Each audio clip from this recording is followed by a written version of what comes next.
7.8 মাত্রার ভয়াবহ ভূমিকম্পে কেঁপে উঠল ফিলিপাইন। এর উৎপত্তি ছিল ভূপৃষ্ঠ থেকে মাত্র 6.5 মাইল গভীরে।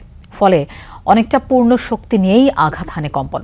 ধ্বংসস্তূপের নিচ থেকে উদ্ধার করা হয়েছে 15টি মরদেহ, আহত শতাধিক। অনুভূত হয়েছে 140টি আফটার শক। সবচেয়ে বেশি ক্ষয়ক্ষতি হয়েছে উৎপত্তিস্থল মিন্দানাও প্রদেশে।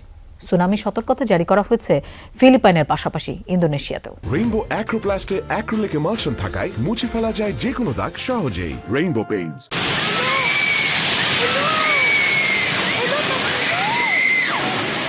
কতটা শক্তি নিয়ে আঘাত এনেছে ভূমিকম্প তাই দৃশ্য বলে দেয়। চোখের সামনে মুহূর্তেই ধসে পড়ে পুরো ভবন। এমনই ভয়াবহ চিত্র দেখা যায় বিভিন্ন শিক্ষা প্রতিষ্ঠানেও। সকালের অ্যাসেম্বলিতে যখন ব্যস্ত ছিল শিক্ষার্থীরা, তখনই কেঁপে ওঠে চারপাশ। ভয় আর আতঙ্ক ছড়িয়ে পড়ে শিক্ষার্থী এবং শিক্ষকদের মাঝে। কম্পন থেমে যাওয়ার পর স্পষ্ট হতে থাকে ক্ষয়ক্ষতি। স্থানীয় সময়ে সকালে 7.8 মাত্রার শক্তিশালী ভূমিকম্পে কেঁপে ওঠে ফিলিপাইন। এর কেন্দ্র ছিল মিন্দানাও প্রদেশ।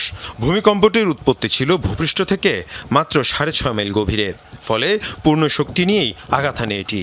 এখন পর্যন্ত অন্তত 140টি আফটারশক অনুভূত হয়েছে।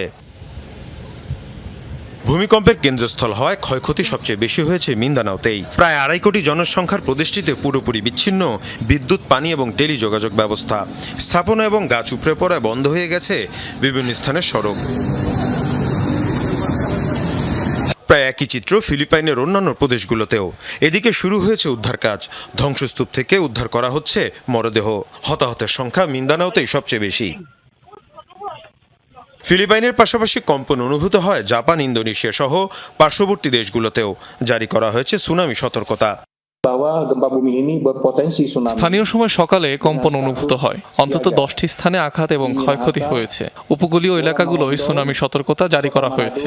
আমরা পরিস্থিতি পর্যবেক্ষণ করছি। ঝুঁকিপূর্ণ এলাকাগুলো থেকে বাসিন্দাদের সরানোর ব্যবস্থা করা হচ্ছে।